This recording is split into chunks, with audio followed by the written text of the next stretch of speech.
रागाने बोललेले शब्द दुखावतात, पण न बोललेले शब्द त्याहून जास्त तोडतात.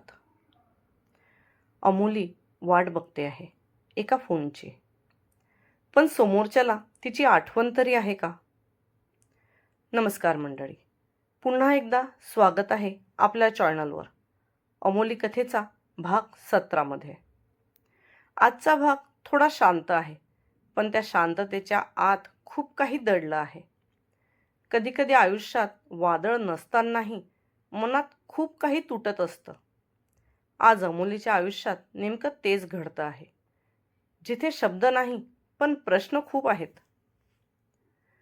महेशला जाऊन आज 8 दिवस झाले होते. तो परत गेल्यावर त्याने 4-5 दिवसांनी फोन करून घरी सगळ्यांशी बोलणं केलं, फक्त अमोलीशी सोडून. घरी आता ते मोजून 3च लोक राहत असल्याने तिला काही फार काम नव्हते. तिची सासू तर सकाळपासून जे बायकांमध्ये ओसरीवर गप्पा मारत बसायची, ते दुपारच्या जेवणाच्या वेळेसच घरात यायची. अमोली असल्यामुळे तर तिच्या सासूने सगळ्या कामांपासून संन्यास घेतला होता. माठातून ग्लासभर पाणी घ्यायला सुद्धा ती पाठ कंबर दुखते हे कारण सांगायचे. तिचे सासरे गावातले एक प्रतिष्ठित व्यक्ती होते. पहिले ते त्याच गावात पोस्ट ऑफिसमध्ये चांगल्या हुद्द्यावर असल्यामुळे त्यांनी त्यांच्या पहिलेच्याच असलेल्या शेतीत बरीच वाढही केली होती. आता रिटायरमेंटनंतर ते ती शेती बघायचे आणि बाकी पंचांच्या कामात न्यायनिवाडा करायला मदत करायचे. अशा प्रकारे सासू सासऱ्यांच्या व्यस्तपणामुळे अमोलीला घरात काम संपल्यावर फारसं काही करायला नव्हतं. त्यामुळे तिला रोज बोर व्हायचं. एकट्यात बसल्यावर बऱ्याच वेळा ती महेशचा विचार करायची. ड्युटीवर गेल्यानंतर त्याने एकदाही स्वतःहून अमोलीशी बोलण्याचा प्रयत्न केला नव्हता, आणि तो तिकडनं बोलला नाही तर तिच्या सासू सासऱ्यांनीही स्वतःहून पुढाकार घेत तिच्याजवळ त्याचा आलेला फोन दिला नव्हता. अशाने दोघे कसे मनाने एकमेकांजवळ येणार होते? हॅलो मेरी जान, क्या कर रही हो? ती विचारच करत होती तेवढ्यात जास्मिनचा फोन आला. तसं तिच्या चेहऱ्यावर एक मोठी स्माईल आली आणि तिने पटकन तिचा फोन उचलला.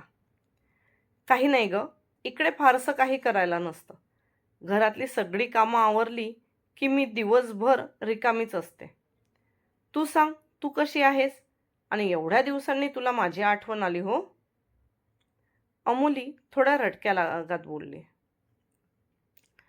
मेरा अल्लाह जानता है कि मैं तुझे कितनी याद आती है, लेकिन तेरी नई नई शादी हुई थी, इसलिए डिस्टर्ब नहीं किया. जास्मिन तिच्या नेहमीच्या अंदाजात म्हणाली. नाही ग, ते तर लगेच त्यांच्या ड्युटीला निघून गेले. त्यांना काही सुट्ट्या नव्हत्या. अच्छा जी, तो हमारे जीजा जी ड्यूटी पर चले गए इसलिए नाराज हो. कोई बात नहीं, जाते जाते मीठी मीठी यादें भी तो देके गए होंगे. अमोलीचा नाराज स्वर ऐकून जास्मिन लगेच तिची छेड काढत म्हणाली. पण ती म्हणाली तसं अमोलीला पुन्हा महेशसोबत तो प्रसंग आठवला आणि मग ती लगेच विषय बदलत म्हणाली, ते सोड, तू कुठे आहेस? जम्मूवरून केव्हा परत येशील? मैं जम्मू से यहाँ दिल्ली आई हूँ और अब यहीं पे रहूँगी. यहाँ पे भाईजान ने उनके पहचान से मेरी जॉब के लिए बोल रखा है.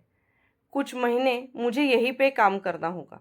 उसके बाद में उनकी जो मुंबई वाली ब्रांच है वहाँ पे भाईजान शिफ्ट करवा देंगे. Wow, congratulation dear. इतकी चांगली गोष्ट तू उदास होऊन का सांगतेस? अरे नशिबाने तुला अशी फॅमिली मिळाली जी तुला जॉब करायला नाही म्हणत नाही. स्वतःहून तुझ्यासाठी पुढाकार घेऊन सगळं सेट करून देते आहे. उलट तू तर खुश असायला पाहिजे. मग काय झालं, काही प्रॉब्लेम? तिने सांगितलं तशी अमोली खुश होऊन तिला म्हणाले, वो दिल्ली में यहाँ पर वैसे तो रिश्तेदारों के घर पे ही रह रही हूँ, मगर यहाँ मन नहीं लग रहा. तुम सबकी बहुत याद आ रही है. वहाँ पर मुंबई में होती तो कैसे भी करके तुमसे मिलने ज़रूर आती, लेकिन यहाँ से. जास्मिनच्या उदासीचं कारण ऐकून अमोलीला थोडं हसायला आलं. अगं वेडाबाई, लोक नोकरी करण्यासाठी फॉरेन जातात आणि तुला दिल्ली दूर वाटते? आणि भेटायचं काय? तुला जेव्हाही माझी आठवण येईल व्हिडिओ कॉल कर. मी तुझ्यासोबतच आहे. उगाच नाराज होऊ नको. कामावर लक्ष दे. चांगलं काम कर. म्हणजे जेव्हा पण इकडे यायला मिळेल, तेव्हा एक चांगला रिपोर्ट तुझ्यासोबत येईल. वो सब छोड. हे सांग, आमचा जीजाजी काय म्हणतो?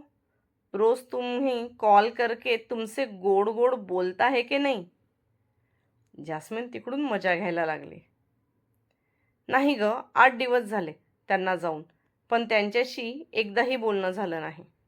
त्यांच्याशीच काय, आईचा सुद्धा एवढ्या दिवसात 2च वेळा फोन आला आहे आणि बाबांशी तर एकच वेळा बोलणं झालं. हां, फक्त छोटीच न चुकता फोन करते. वो तेरे आई बाबा की बात तो मुझे पता है, लेकिन जीजाजी तुम्हें कॉल क्यों नहीं करते? शादी के लिए तो घुटनों पे सेहरा बांध के रखा था, और अब क्या हुआ? त्यांचं नवीन नवीन लग्न झालं आणि त्याने तिला फोन केला नाही, याचं जास्मिनला आश्चर्य वाटलं. तसं अमोलीने तिला लग्नानंतर घडलेले ते दोघेही प्रसंग सांगितले. अरे वो ऐसे कैसे कर सकता है? हालांकि तुम उसकी बीवी हो, फिर भी उस चीज में तुम्हारी भी रजामंदी होनी चाहिए. उसको इतना भी नहीं पता? जास्मिन तळतळली. मला तर कळतच नाही की नेमकं माझं काय चुकलं. पण तुला खरं सांगते, ते म्हणजे मला त्यांना नाही म्हणायचं नव्हतं. पण थोडी भीती वाटली गं. कॉलेजमध्ये असताना तर माझं कामाव्यतिरिक्त कधी कोणाशी साधं बोलणंसुद्धा झालं नाही. आणि अशाच अचानक हे लग्न आणि मग ते सगळं मलाच कळत नाही मी केव्हा त्या गोष्टीवर रिॲक्ट झाले. नाही म्हणायला तिला एक हक्काची व्यक्ती मिळाली होती, जिच्याजवळ ती तिच्या मनातलं सांगू शकत होती. कारण कितीही झालं तरी आईजवळ या गोष्टी बोलल्या जाऊ शकत नाही आणि बहीण तर वयाने तिच्यापेक्षा लहान होती. तू टेंशन मत ले अमू, सब ठीक हो जाएगा.